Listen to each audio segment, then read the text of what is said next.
Um, what I'm going to do in the time that I have, I'm going to tell you a little bit, I'm going to introduce me a little bit, talk about the company I work for, Hilmar Cheese Company.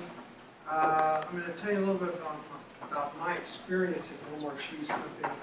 And then I'll just finish with some things that over the years I think have been really important to me and that I'll share with you. And then hopefully we'll have time for questions and you can walk in any direction you like.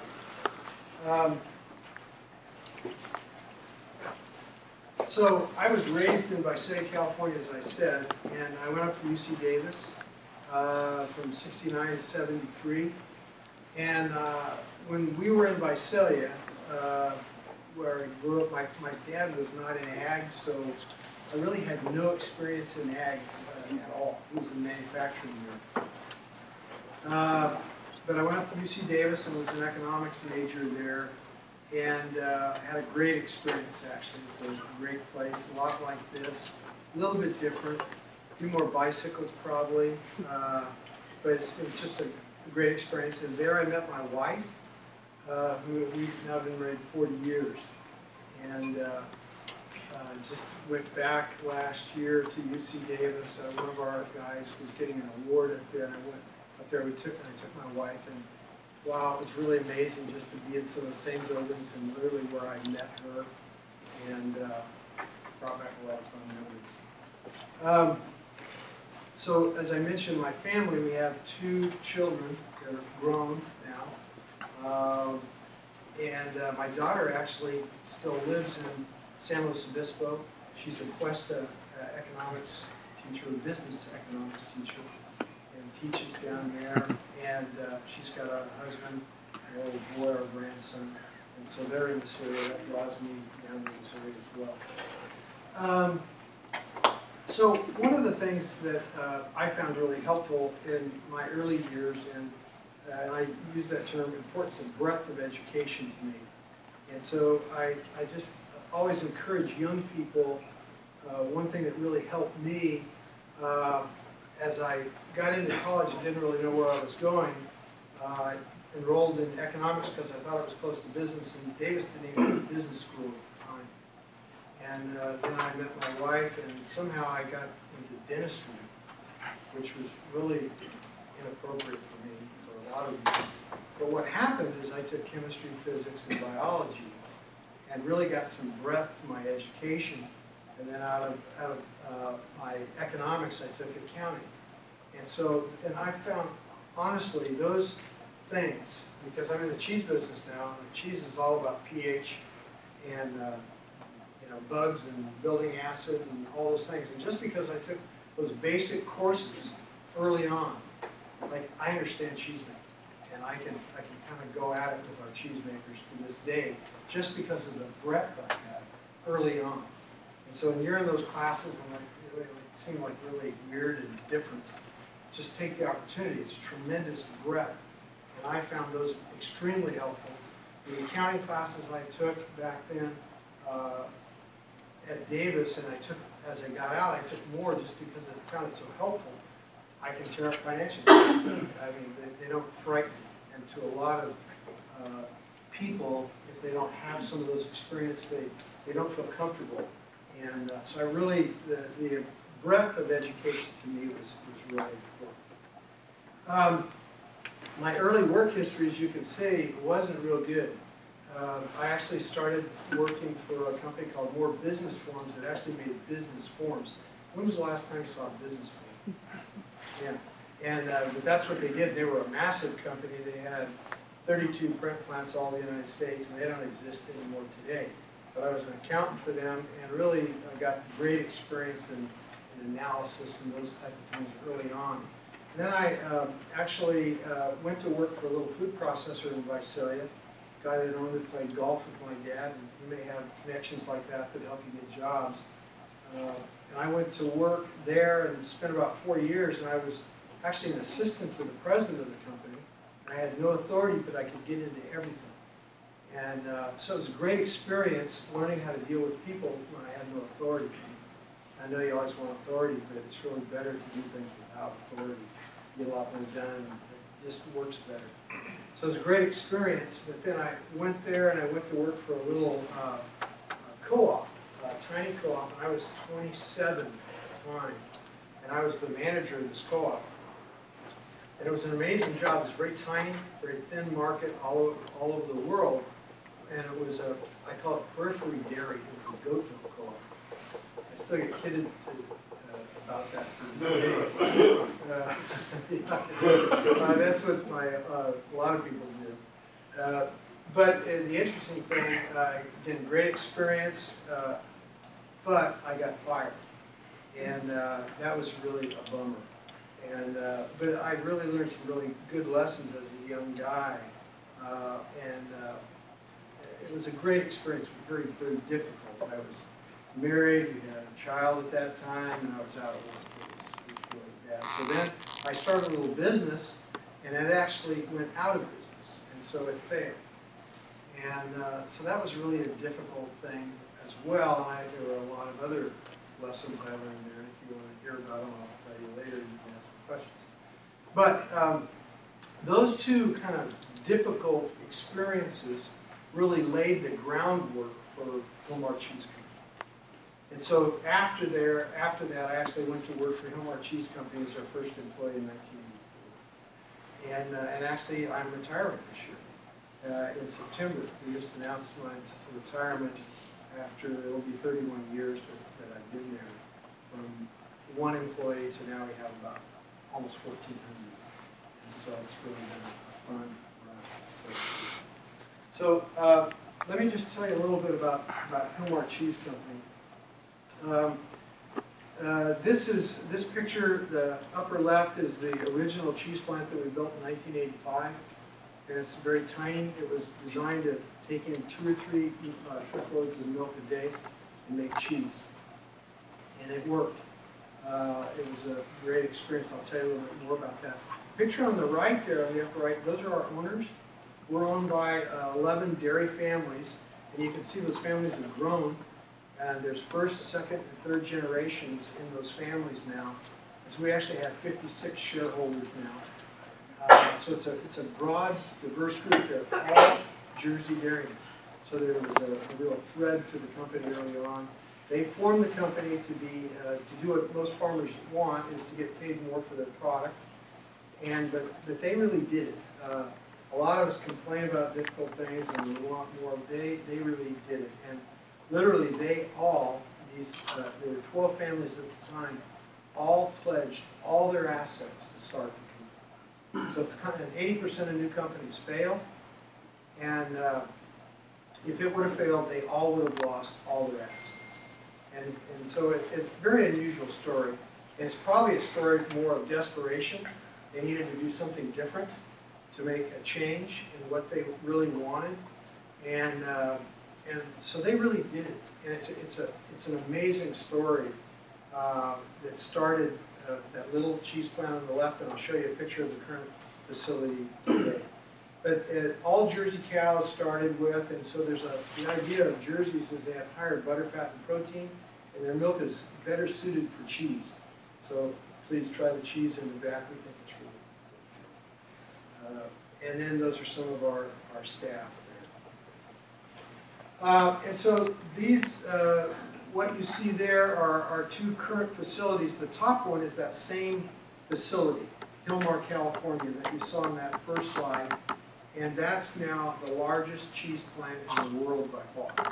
And on an annual basis, it produces much more cheese than any other site in the world. We're really proud of it. It's made up of 3 cheese plants, a couple of whey protein plants, and a couple of lactose plants, and a whole water recycling system that's an amazing thing. So, in that regard, about 75% of the water we use in the plant comes out of milk. It's called cow water. So 87% of milk is water, and obviously fat, protein, lactose, carbohydrate, minerals, but 87% of it's water. So we take all those good things out of the water and then literally polish the water through membranes, and that water becomes our primary water supply for the plants. And that water technically is not potable, because it's cow water. And legally, we can use it in final rinses with product and all kinds of things. We just can't drink it and use it in toilets legally. It's kind of interesting. But it's cleaner than any water out of the ground or what comes out of the mountains. And and then of course, when we're finished, you see that pond in the rear there. Those are the recycled water. So after we've used it and cleaned with it and made it dirty, we then clean up the water again, pull all the organics out of it, and our organics go into our digesters. We produce methane gas, which goes into our boilers. And then the water that's left, we take all the minerals out of the water, and those are actually trucked over to the East Bay mud and put in those big digesters and eventually go into the bay. And then what's left is beautiful water. And that water then we provide to all the farmers around us who grow crops. We feed it to cattle, we produce milk, and then the milk comes back to us. So it's really an amazing thing, and we were just got an award for the Dairy Sustainability Company of the Year, and I really think we deserve it. I just, we do a great job with that. The lower is our Texas plant. We built that in '07. And that's almost as big as our Hilmar site. So those are two of the largest cheese plants in the world. It's very different in Texas. That Hilmar site was started with that little tiny building that you saw in that first slide, and it's sort of like the Winchester Mystery House. We just keep adding, and you can actually get lost in this place. And where the Dalhart, it's called a greenfield site. So from nothing, it was designed to be big, and it's an amazing site. And I wish I could tell you more about it, but it's beautiful. It's in the Panhandle, northwest part of Texas, way up in the Panhandle, north of Amarillo, and it's corn and cow country. It's a beautiful place, but it's kind of can get a little lonely too. There's not a lot of people there. But that's why it's good for corn and cow. We have about 1,400 employees at these two sites. Let's see here. And at those two sites, we produce 30% of the cheddar and Monterey Jack cheese that are sold in supermarkets and restaurants in the United States. So real high velocity, 24/7 operations that go around the clock. And between those two sites, they take in 500 tanker loads of milk a day. And the milk never shuts off. The cows never take a holiday, they never take a day off. The milk always comes. And so we sort of joke, it's like being hooked up to a fire hose. And the fire hose just never shuts off. So we have an amazing group of people. A lot of people that couldn't handle pressure would have a difficult time with that. But our plants really run like no other dairy plants in the world, around the clock, uptime. We measure downtime in minutes. And it's an amazing thing when a burp happens, just what happens in those facilities and what they do to get them back up so quickly. But between these two sites, we make about 2.8 million pounds of cheese a day, 365 days a year. All the cheese is non-branded. So we make it in 40 and 640 pound blocks, so no consumer sizes. The people that cut, slice, chip, melt, do things with it are our customers. So we provide it to people that are the next step kind of up the chain. And therefore, our market is everybody. Not a brand has a real specific area. And so our business is very different, but it can be very large because of that. It comes in from 230 dairies, 200 in California, 30 in Texas. So the Texas dairies are much larger. They're average about 2,500 cows. The California dairies average about 1,000 cows, which is still very large. We do sell all over the world, literally. The business has become much more global. And as you can see, we export about 8% of our cheese. So this year, we almost made 1 billion pounds of cheese. And in the U.S., total cheese production is about 10.5 billion pounds. And that includes mozzarella, pizza cheese, and all that. So when I say we make 30% of the cheddar and jack, that's kind of one major variety. But historically, we didn't export any of our cheese, and so it's only recently that we really started exporting a lot more. Whey proteins, that's a big deal. We're a major player in the world in that, and we export a lot of that product. And then our lactose, which is the carbohydrate in the milk, that's used in infant formula as a filler in a lot of things. And obviously, and even a lot of animals need a certain amount of lactose in their feeds. So it's a pretty valuable product. So essentially, our business, we take in tons of milk, tankers and tankers and tankers. We literally take it apart, and what we're trying to do is take the parts, make them into other things that are more valuable than what it was when we started. That's kind of the basic business. And then primary cheese goes into the U.S. and our other dry products, the whey products, whey proteins and lactose go all over the world. And we have invested heavily in just global markets, and we're kind of feel like we're out in front of the dairy industry in that sense. And so we have sales groups that really go all over the world and do a great job. We treat customers in China like they were in the Nestle. They're very important to us. So we call the protein and lactose dry ingredients. So those are dry products that are in bags. We make about 200 million pounds of those. And so every day out of our California site, we have 12 to 15 containers go out of the port globally. And this port strike, heard about that port strike? That was a devastating thing, and it was devastating to us, but it was much more devastating to farmers producing perishable products. As you can imagine, they had products that needed to go to market in Asia and literally just couldn't get them there. It slowed down. It was devastating.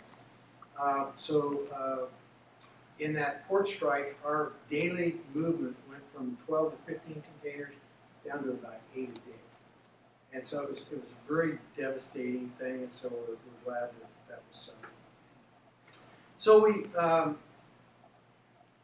that's another just view of where we go. And so we have two businesses we run, our cheese business and then our ingredient business. And the ingredient is whey protein and lactose, and those are some of the products that we go into. And then I finished talking about the company, just that we think we have a very unique culture. And maybe a lot of people say that, but we think it's very unique.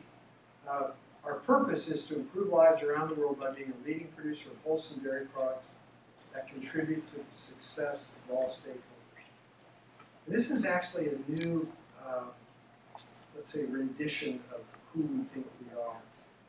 And we think it really aptly states what we do. And so we do more, and you'll hear a little bit more about this. Than, our business is more than just about numbers. We really believe it's a people business, it's a relationship business. And there's a hard side of the business that means you gotta make a profit, you gotta make money. But there's a soft side, that's the people and the culture side that are even more important than the hard side and the number side. So we describe that culture really as integrity, teamwork, excellence, relationship, and improvement. And hopefully some of you that have worked for us, those kind of are consistent, because I really hate to say things that aren't true. I'm not saying I'm perfect in that sense, but it's just important that we're meaningful in what we say. So we really take this seriously. It's a big deal. So lastly, we surveyed went out in our employees, and we just asked them, who are we? And this is what they came up with, our top 10 cultural practices. So if we have a unique culture that are those things, what's it really look like to our employees? And this is what they came back with. And it's really pretty cool. I mean, this is not us saying what we want to be like. This is them, our employees, staff saying this is who we really are. And for instance, I said integrity, well, that fourth quote, mistakes are dealt with honestly and fairly. And I don't think we do that all the time, but that's the goal. We think that's really important to just admit our mistakes. And I usually tell people at our company that I've made the most and the biggest. And that's really true. And so we just encourage our employees to just admit your mistakes. And we sort of come to the table saying we're all kind of messed up, sort of. We are. And so let's just be honest about it. And the sooner we figure out where we are and who we really are, the quicker we can help each other get to where we need to be. And so we think that's really important. So a lot of people come to us and come out of cultures of what we call fear, where they get in trouble for admitting their mistakes. And they really struggle. All of a sudden we're saying, just tell us what you did wrong. And they'll struggle with those things. And so people almost have to adapt to what we do or who we are. And we try to be really understanding and kind about it. But some people don't fit. And that's okay. The other one that's kind of cool is that it says deal with outliers. And what that really means is people who don't fit the culture, we try to deal with them. And that doesn't mean we take them out back, thanks to them, but literally they're dealt with. And it's not like a boss says, hey, you aren't doing what you're supposed to. But the interesting thing they say when they count, they're dealt with laterally. So it's one employee saying it to another employee. Hey, are you sure that's the right thing to do? Let's do it a little bit different. And so we have a community of really where we deal with things laterally all the time. That's the best way to do it. So it's really pretty cool, the continuous learning, continuous improvement. I mean, I just think of our interns. The intern program, they come work for us for the summer. They have predefined projects. And at the end of the summer, they actually give presentations in front of staff. And it's really sought after just to get in the room to hear them, because it's not just entertaining. I mean, they actually produce a lot of good results. But what we're seeing is learning going on. And it's really just fascinating for our, let's say, older staff to watch young people learn. And it gets kind of contagious, and we all kind of forget to do that sometimes. But it's a great thing. And frankly, opportunities for growth and advancement. We always say almost everybody in our company is currently doing something they've never done before. When I got this job, I'd never done it. And the vast majority of our people have never done what we're asking them to do. Now, we look for good quality people, but then we want to train them and give them skills and make them learners. And so we want learners. And but I mean, it's just amazing what a lot of our people do and have done over the years. And we're all non-union, so there's a real spirit of, hey, we got to help each other. We'll do anything. And I don't mean to impugn that a union is a third party in politics, but we just like to work stuff out. And so we work together with our employees, and we realize it's really a responsibility we have to our employees to treat them right, respectfully, in terms of pay and everything else. Or otherwise they need it. I mean, they need to be represented, and if they're not treated well. So we take that really seriously. Okay, so let me just tell you a little bit about my experience at Hilmar Cheese Company. I told you a little bit about my pre-years. So when I came there, I was 32, and our owners had this idea of building a cheese plant. They were kind of dissatisfied here, and they decided they would do something about it. And I told you they all, in the end, pledged all their assets. So like they were serious. Most people, if you want to start a business and the banker you want to borrow money, and you go to the banker and he goes, okay, I'll lend you the money, but you need to pledge your house, your everything, if it fails. And a lot of people go, well, let me think about that. And that's very understandable. And our owners, they just pledged everything. But for the first 16 months, I worked by myself and just really trying to plan the business, organize it, get it financed, get the first plant built. And mind you, I had never been in a cheese plant in my life. It was, my wife says the first thing I did, I went down to the library and got a book on how to make cheese, which is really scary. But again, it's very empowering too. We can figure this out. We can do this. So I worked and I hired a person, hired another person. Obviously, a key person was a cheesemaker who really knew how to do this stuff. So we did that. And then the first day of production, I think the company was incorporated in April of '84. By September of '85, we turned the key on the first plant and brought the first milk in and ran it with 15 employees. And at that point, I did everything that was outside the plant. I did that. And again, I probably hadn't done most of those things. So I did the accounting, I bought the milk, I bought everything else, I sold the cheese, and then we had a little thing called a Tandy computer, I remember. That was Radio Shack at that time, and it worked. But I did everything on that. So I really went from there, and I say that from my work career has been spent from doing almost everything to doing less and less and less. And so as the company grew, I literally would become incompetent, you know, as an accountant, or as a salesperson, or as whatever. And so I would hire somebody that actually knew what they were doing and were better at that. And so, and they were. And so I would say, here, you do this. And most entrepreneurial businesses, which is what this was at the time, they fail because the initial person just can't let go. They think they have to do it. And it's tragic. You see a lot of businesses, even though they're successful and they get up and they start, they fail because that initial person can't let go. Well, it turns out I'm really good at it. I really am good at saying, here, you do this. And maybe I'm lazy or whatever, but it's really been a treat all these years, turning things over to other people who are really a lot better at it. And one of the things, when we started, it just turned out we were in the right place doing the right thing at the right time. I mean, it just like it worked. And the guy that made the first vat of cheese, this guy, a cheesemaker I hired out of Wisconsin, turned out he was really good at what he did. So he knew what he was doing. And as the company, and literally as it started, we were out of money and out of cash. And so I had to go sell the cheese, and I had to get paid for the cheese before I had to pay the dairyman whose milk went into the cheese. That's how nip and tuck it was.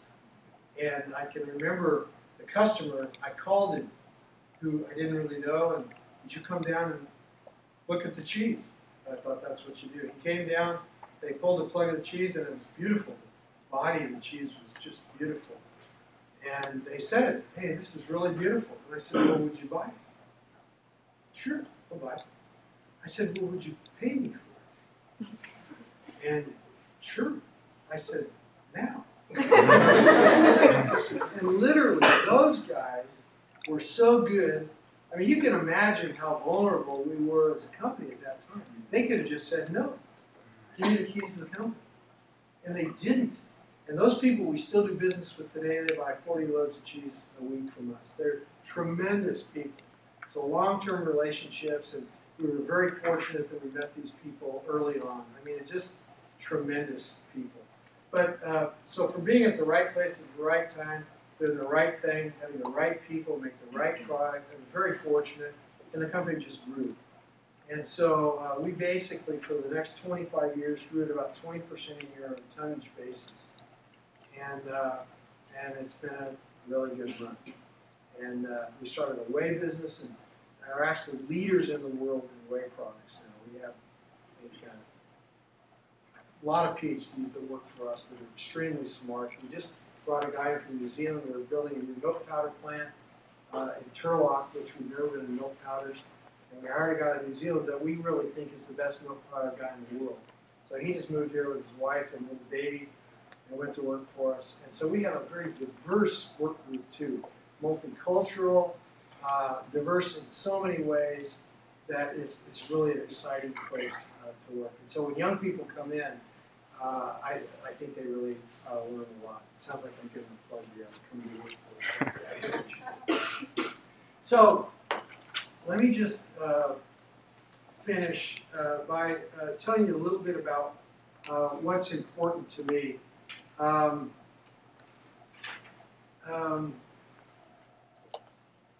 that could be a long list. This is the list I just think makes sense. But I really believe that and I say this to new employees as they come in, that as we talk about a team culture and helping each other, I really believe with all my heart that we're really sort of designed and wired to do good things together.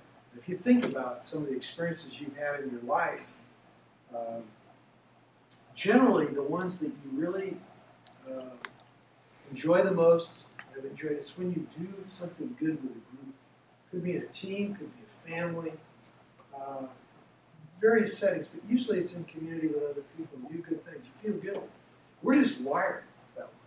So the bad things with other, with a group, you feel really crappy about them. I mean, it's lousy. So as basic as it is, at Hilmar Cheese, we really believe we're designed to do good things together.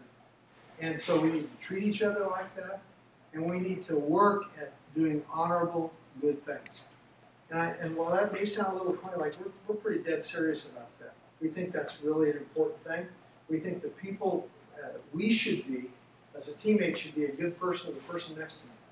And if you guys have ever worked in an environment where you got some really bad dudes next to you, it's like no fun. So we really believe that as basic as that is, that's the design that we have. And so we really work to that end. And so to that end also, I think work needs to be meaningful. And, my parents came out of the Depression. And one thing, get a job, work hard, earn money, support your family. It's a good thing. My generation, baby boomers, we came on later, and we bought into that. I think did a lot of it, developed a lot of consumption habits out of those things. This balance between what's the most important thing is I think, a difficult question. But I just feel that work needs to sort of use us more fully. And my son and I talk about this a lot. If you think about kind of the whole spectrum, and this is you, this is me, this whole spectrum, multi-talented, we're different, and everybody has a different spectrum. And in a lot of cases, we look for work, and we spend a lot of our time, and I really think if work is only about this much of you, and you're in a job and you work extremely hard and you do good things, but it just uses this much of you, I just feel like we're meant to be more holistic in even our vocational efforts. And I tell our employees this, work is not everything. So I'm not saying work is everything. In fact, many other things are more important than work. Relationships, family, all kinds of things. They're very important. We honor those things. But we just feel when you come to work, this thing needs to be meaningful and needs to impact you in greater ways than just getting a paycheck and doing a job. Now, what's that look like? I don't know. It's different for everybody. But we just try to approach things, and we feel that things really should be meaningful. And I know in my career and what I've done, I've been really fortunate. This whole spectrum that is me, I've used a lot of this in my job. And I've just been really fortunate to be able to experience that. And I kind of think that's the way it should be. So that to me is very important.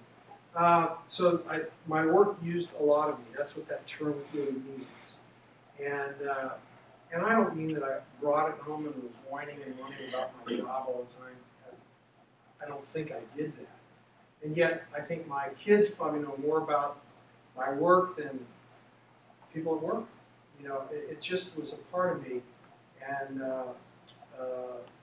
so it used a lot of me, and I think that's really important. And frankly, I do think that there's a struggle with younger people. We're still trying to figure out millennials as older people, and the younger generation is coming along. But my sense is that I'm not sure you buy into just work for work's sake. It's got to be more. There's got to be more to it. And I really think that's good. I think that's legit. So I'm also pretty passionate about whatever, and I can get in trouble. Sometimes I'm a little bit too passionate. But I'd get pretty amped up. But it's part of who I am, and I just think I like working with passionate people too, that enjoy what they do. And you'll find that's a lot of what we do at Hilmar Cheese is about having fun and getting a lot done and doing good things together, and I think that's passion.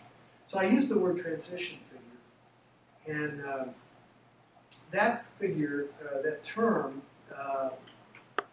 I remember when my daughter went to school in the Midwest, and she was graduating, and I asked Amy, I said, Amy, do you know what a transition figure is? And she said, yeah, Dad, that's what you're going to pay me to move home. And, no, that's not what I mean. A transition figure really is the person, when things are going this way, and maybe they shouldn't be going this way, but they're going this way, it's the person that goes, wait a minute. I think we should be going this way.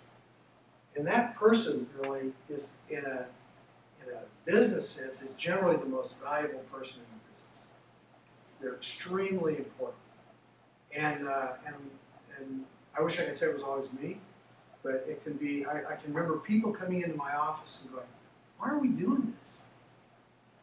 And saving our tail, from going down a road that we shouldn't. It took a lot of fortitude to do that. It was difficult. It's going to look stupid, all those things. But a transition figure takes risks, appropriate risks, because it's the right thing to do. And they're extremely valuable people. So I kind of gravitate to those people because I know they're extremely important in groups. It doesn't have to be a vocational sense. The term holistic just goes back to kind of the whole. And a lot of people, I'm sort of an and person versus an or person. And when a lot of people say, should we do this or this? And I go, yes. And I don't mean to be flippant, but usually it's some of both. And so I can be confusing to people, but I think too many times we draw too many lines and have too many boundaries when we need to cross the boundaries and move things. And so a lot of times it's the and that's really much more important than the or. Or just draw a lot of lines. Collaboration, we do a lot of collaborating, we make a lot of decisions together. I think that's the only way to do it. And I have no corner on truth. I wish I did. And nobody does. So we try to get in groups, we collaborate, we talk. A lot of people come to work for us out of more authoritarian organizations, and they are used to chewing the fat, talking about things, and trying to come up with the right solutions. But again, it's much more meaningful when we do that. So we work at collaborating. Leadership priorities.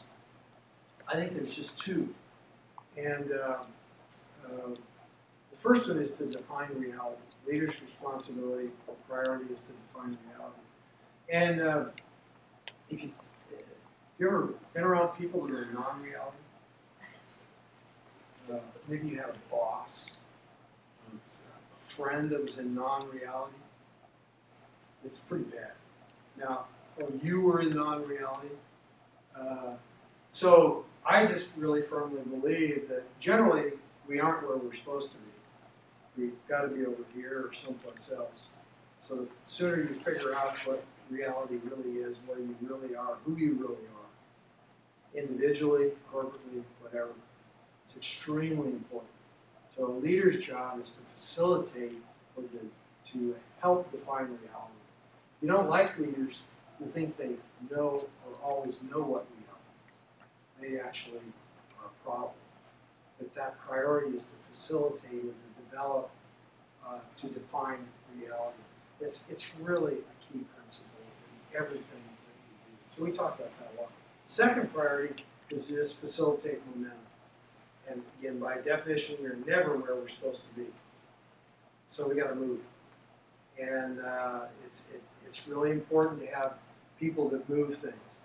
And so it's a lot easier to cool off a hot one than to warm up a cold one. And so that is a really important aspect of leadership that always has been. Idea of respect. humans have great dignity, period, and they need to be treated that way. And so, any of you guys know what Enneagrams are?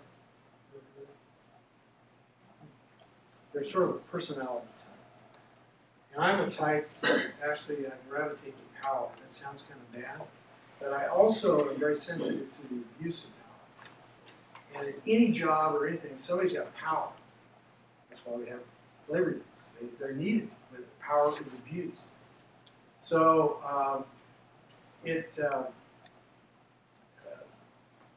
that's just a really important idea that people need to be respected, need to be treated well, and obviously the abuse of power in a work setting is a devastating thing. So, and I wish it never happened at our place, and it does. And we try to do it. So we try to just be very sensitive to this. The good side of that is respect. Deliver bad news. I think that's the hardest thing. It's simple to deliver good news. Everybody likes to deliver good news. Simple, it's fun. But generally, like, you're messed up. In other words, we're delivering bad news. And we want to do that graciously and with respect, but it's like reality. And so, whether it's a business that's not operating well, or a strategy that doesn't work, or a great idea I came up with that really sucks, deliver bad news. It's really, really an important thing. And there's a book called, it's about having difficult conversations. And it just, I can't remember the name. It's a great book. And just the principle is that we all have a really difficult time. It's hard for us to have difficult conversations. And if you haven't found that out yet, it's really important. So we actually think it's an important characteristics to be able to deliver bad news. So it's kind of depressing, this really. Humility, I've said enough about that. Fortunately, our company really realizes, and I think I said, we're fortunate. We're fortunate to be in the right place at the right time. Yeah, took a lot of risks, but just really, we try to remember that even though we've had some success, we're extremely fortunate. Kind of gets our feet on the ground. We aren't that great. We have to work at what we do if we remember that we're fortunate. And lastly, this thought of, I mentioned the soft and hard side of the business. With employees, I will actually ask them, I'll tell them the soft side's the people side, hard side's the numbers. What's most important? And they, is this a trick question? And usually somebody will say, well, both. And that's really the right answer. And so, but it's an and thing there. And there usually is both sides to this. And so we just, very important is we try to balance those two. If we don't hit the numbers, we're not going to be, people aren't going to have jobs. But without people, we don't have anything. So we got to take care of people, all those things. So we really try to live that out, balancing the soft and hard side of the business.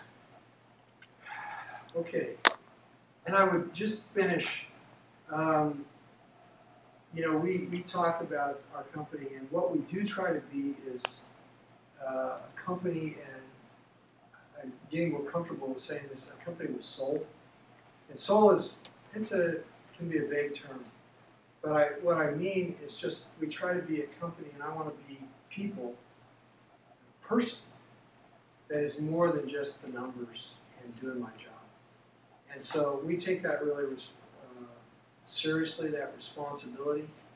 And in a sense, too, now that we're larger, we even have more resources and we can do more things. We can do unique things for people, and we really take that seriously.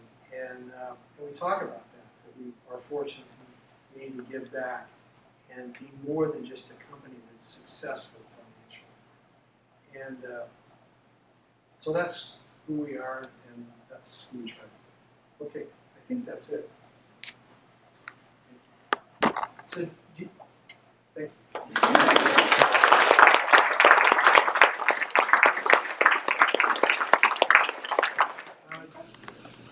questions? Yes, sir. What would you describe as your most important ability or talent that when you first got hired on at Hilmar, would you say that's still your most important quality in an employee? That's a great question. You know, I guess I would say a learner. You know, I started that from the beginning, and some of that came from my failures. You know, in other words, that I needed to learn. You know, those are great lessons that I didn't know everything I needed to know, or I did the wrong thing and I needed to learn.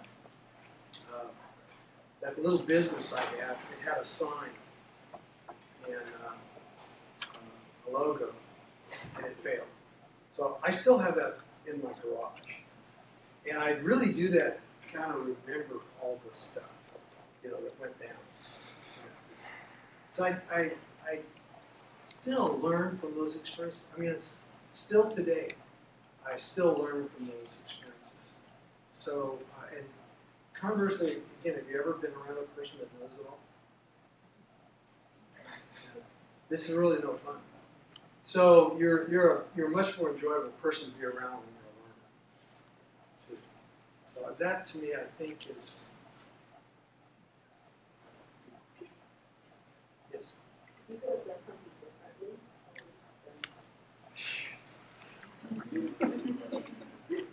Yeah, my son and I were just talking about. And I've really made some big mistakes. We got into some environmental troubles, and I said we're great environmentally now. Well, there was another time in our history. I was growing, wasn't paying attention, and I look back, I cannot believe I let that happen. I should have been fired. I really should have. Our owners were very kind. But they're smart too, they're learners. They figure if the guy's a learner, he should learn from this and he should be more valuable to us. And literally that's the way they look at stuff. So I made some errors there. I've made some really, you know, I would have done some different things with people. You know, sometimes I wasn't, you know, people are different. You know, you just, we always put our best foot forward, and so people things. And I would have collaborated more in those areas instead of kind of having a bias, thinking this person could do this and I was wrong. And so there were times when maybe I would say I didn't collaborate as much, get as much help as I should, and we paid big time, and people were hurt. You know, so I think I can do a better job. What are you going to miss most about being at Hilmar Cheese, and what do you see for them in the future, looking at it from the outside? Well, I'm going to go on. I'm going to be an advisor to our board. We had a CFO retire, so he's a great guy, a good buddy of mine, and we kept him on as an advisor, and it's really worked well. A lot of privates, as they get bigger, the board of the original owners struggles at just the complexity and everything that goes on, and so it's not unusual you'll hear they get outside directors or they bring people in, and there's issues with that. So we're some of us that are retiring, we're going to stay on. So I will stay on, and I got to behave differently, you know, and stay out of things. And I'm already practicing staying out of things, and it's really pretty cool. You know, it's my wife's really worried about me. Like, what are you going to do? And or you know, what do you know? I'm kind of passionate about all this stuff, but I remember I'm really good at passing things off. So to me, it's the young guy is taking my place. He's a little over 40, amazing young person. Been with us about 12 years, very talented. And I'm saying at this point, if I could have designed somebody, you know, to take my place, he would not be as good as this person. Tremendous, high integrity, competent, high quality, humble person. And so you know, I'm still going to have some connection, I guess, but I think I'm just going to have to be careful to not get into things. And I think I've demonstrated I can do that, you know, over the years. I should ask the people I work with. But so I don't really anticipate missing a lot. I know my wife just is worried. She asked me that same question a lot. And a lot of guys retire, they come home, or people retire, excuse me, and they come home and their spouse looks at them like, what are you doing here? You know, like, what are you doing? So I think there'll be adjustments like that. I ride motorcycles. I just totally enjoy it. So I'll probably do more of that. So we're, and I see we have a little place in Morro Bay, so we come down here, and you know, I am totally enjoy this area. You may see me doing it. But the missing, I'm just ready. I feel that the younger people coming along are more fully capable of what's ahead. And our business is on a tremendous trajectory. You know, we're just getting amped up for new stuff. And different risks, different challenges, but I mean, the trajectory of the business is great. So in a sense, I think I'm getting out at the right time. You know, it's like a good time. But so that, and I just feel in some places kind of inadequate. You know, I think you know, there's other people that can come along and do even a better job. We have a senior management group that's a steering team, we call them. There's 9 of us. We actually are gonna 3 of us are retiring in the next 6 months, which is kind of wild. These are people that have been there 20-some years, 20, 30 years.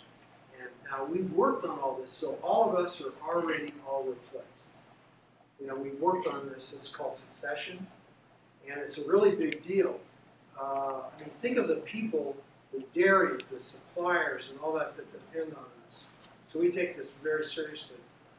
And so, you know, the young guy that's going to replace me, there was a couple of people that I thought could, and as we went along, it just became more evident. So this person we've given increasing, you know, higher levels of responsibility. He's now our chief operating officer, runs. Well, projections that always were good. I mean, I can show them people, say, look at it. You know, and if it wasn't working, I just adjust the projection. You know, and it looked good. And then all of a sudden it wasn't good. So, I mean, there was an integrity thing there. I learned from those failures.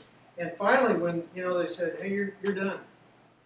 And okay, I also learned, I remember I was very frustrated in that job. It was really difficult. And we used to have board meetings that were all-day events. They were just, they were awful. And so I remember I came in one day, and this board that I was working for, I was 31 years old, and I said, you know, I'm looking for a job. Don't ever say that to your employer. That's a real mistake. Because they went out and found somebody and they fired me. You know, I mean, just think of the arrogance in that statement. So I learned a lot of things through those failures. Most of it was that I was very optimistic and I could make things look good, but were they really? So this define reality was really important. And I just decided, man, I'm gonna, like, what's really going on here? Where are we really going? What are the real issues? And I generally can't see those, so I need help. So all those things came out of that failure. And so those failures were tremendously valuable. And I don't want to forget those. And so our owners, back to them, they've learned, almost to a person, those families, those 11, 12 families, all had failures. Every one of them. So, I mean, the message to you guys, you might have those. Well, maybe.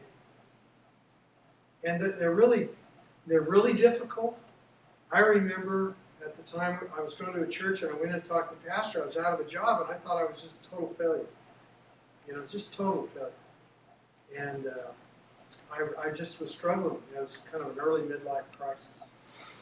And I mean, he said some really kind things and, you know, got me on track. But so, I mean, just tremendous things that we learned, that I learned, our family learned through those experiences. Yes.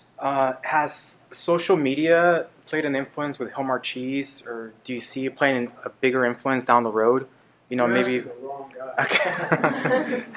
We because we're B2B too, we're really not to consumers, and we're not branded. We sell to people who do, and so we're a step back. But we do realize, so we've got a group that works on that, and it's just not where I live. But we listen to what's going on out there and what people are saying, and then we work to understand that, and so I guess the answer is yes, but I think it's a lot more to a lot of other entities. Well, I guess I have a different question then. Like, how does Hilmar Cheese communicate with the public? Like building that rapport with the public. Because it seems like everything that I've heard about Hilmar Cheese is good. I'm from the area, from Bolico, so. Oh. But anyways, how do you communicate with the public what you're doing and build that relationship with them? Well, frankly, we have a lot of ambassadors. We have these people called employees, and we're in the community, and we tell the truth, generally. So, I mean, we think that's okay, so we need to do the right thing, and we need to treat people well, so they go, gosh, I really like to work. This is a great place. We had a job fair. We had a new HR director come to work for us. And she had this idea, let's have a job fair. And she didn't ask any of us, she just did it. And so she didn't collaborate. But she probably should have. You can tell where this is going. So we had a job fair. And we had 23 people show up on that day. Did I say 23? Mm-hmm. 2,300. 2,300. And 2,300 people. And we were just overwhelmed. And so I think people, our stakeholders, which as the community also, they know who we are pretty much. And so I think we've done that fairly well. And our customers, now we live with our customers. This is interesting. We sell that almost 1 billion pounds of cheese primarily to 6 customers. Mm. So business is very concentrated. So it's not like we have these consumers. It's different. It's really different. Okay. Any questions? Where do you see the dairy industry going in the next 10 years or future? Well, of course, it's just global. And the U.S. has been, a lot of the dairy legislation and policy came out of the 1930s and the 60s in California. So it's old, and it's really for another era. But we still have all this stuff. So what's happened, the U.S. is really behind in dairy versus Europeans and Oceania, New Zealand and Australia. We compete with them, and so all we've tried to be is a different company that doesn't live out of this past policy environment. They used to make everything to sell to government and stuff like that. We talk to customers, we're just different. So the issue is really global, and yet we still have this massive U.S. market that consumes a lot of dairy products. And so we kind of feel like we have the best of both worlds. We can distinguish ourselves as a tremendous global company, selling stuff all over the world to people, to a world that's gone from 7 billion to 9 billion in 25 years. 7 billion to 9 billion. And dairy is just such a tremendous nutrient package. Milk is designed to be for everything for somebody at some point. That's all they eat. There's no other food like that. So it's got everything in it. Now, I'm not saying everybody should just drink milk. That's not the point. But it's a complete package. So to a hungry world that's not only growing in numbers, but in terms of the people going from subsistence diets to middle class, I mean, dairy's just an amazing product. So the U.S., for those who go global and understand that and compete globally, tremendous help. And we're very clear on that. We're doing that. That's what we're doing. And we bring people in from all over the world to work for us because we sort of feel like we need help. And I mean, we have really great people. Great stuff. Yes. How's it been preparing for FISMA, and what have the biggest hurdles been? FISMA is Food Safety Modernization Food Safety Act. Modernization Act. Okay. Has it? Well, it's just number one issue. You know, so food safety is everything. You know, and we start out. Hey, we make stuff that goes into people's mouths. And it sounds kind of corny, but like that's really important for everybody to remember. And now, I'm a bit of a free spirit too, and I don't like rules. I don't like lists. But like when we do stuff in a dairy plant, we need rules and lists. There's a place for that. No horsing around. No. So I mean, we're up in the front of that. We've invested a lot, and it's never enough. And so it's an absolutely critical issue to us, and we want to be setting the pace, not following, having people tell us what to do. So we try to be way out in front. And the animal welfare is a big issue, and we were one of the first to really adopt our own standards and require every dairy to meet those standards. And we audit every dairy, and literally, if we get any negative feedback from a dairyman that of any type on those, we just don't buy the milk. So we really, those food safety, animal welfare, sustainability are just absolutely critical to us. And that's the way it is.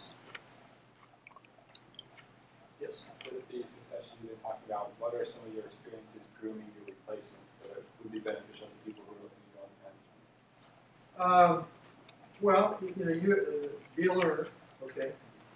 But also understand yourself, and the biggest part to learn about is yourself and who you are.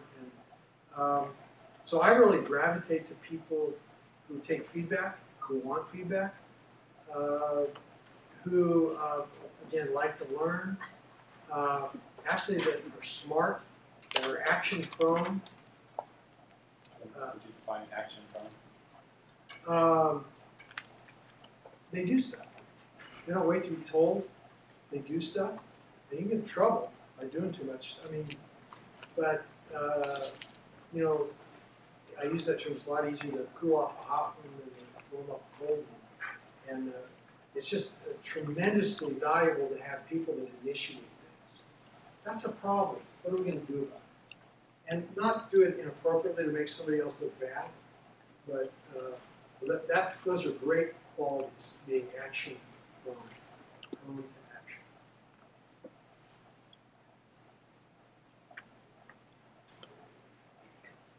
I got one last question.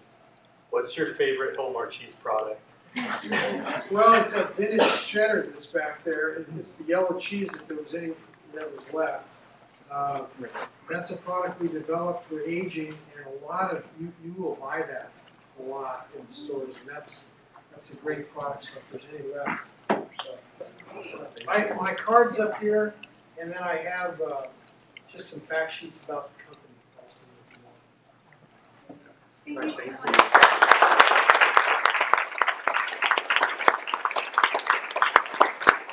So we just want to thank you all for coming. We put a lot of effort into making this event happen. And by we, I'm talking about Branded.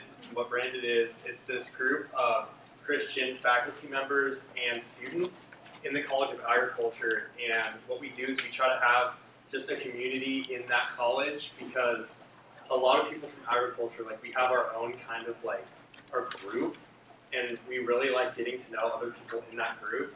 So that's kind of what we're all about. Yeah, we meet every week on Fridays at noon in the Ag Building 10 in room 100 to encourage each other in our faith and to challenge each other. And yeah, we really want to be a community and be there for each other and get to know our classmates, our teachers, and staff in the College of Ag. So if you can, join us Friday at noon in room 100 of the Ag Building. That's where we meet every week. And also this weekend we're playing fun event. We're going out to Pismo and we're having a bonfire so we can chat more about this over some s'mores. I'd love to get to know you. I'm Peter. Oh, I'm making